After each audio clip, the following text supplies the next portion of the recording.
Malgré le silence, ces élèves sont en cours de langue. 2 heures par semaine, elles apprennent la langue française des signes. La difficulté pour ces lycéennes, changer leurs habitudes, à commencer par la prise de notes.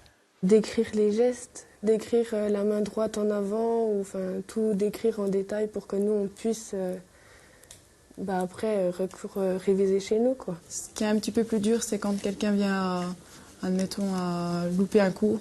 On a du mal à aider l'autre personne parce que on note en fonction de nos gestes à nous. Donc ce mot-là, on le signe de cette manière-là. Ou alors... Aurélie Dumont, leur formatrice, est sourde et muette. Pour enseigner, elle s'appuie sur la vidéo, un outil qui permet de garder une trace visuelle de l'apprentissage du jour. C'est vrai qu'au début, les élèves étaient un petit peu surpris en fait.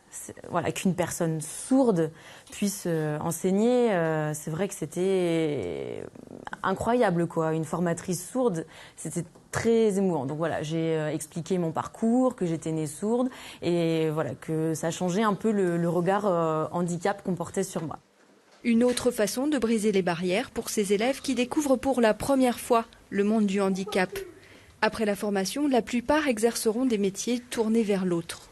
C'est un module qui est proposé aux volontaires, ce n'est pas quelque chose qui est imposé aux élèves et ce n'est pas non plus un module qui sera validé au moment du bac, donc ça reste vraiment une option. Enseigner pour la première fois dans cet établissement privé de Pontarlier, la langue des signes a bien du mal à se faire une place au lycée.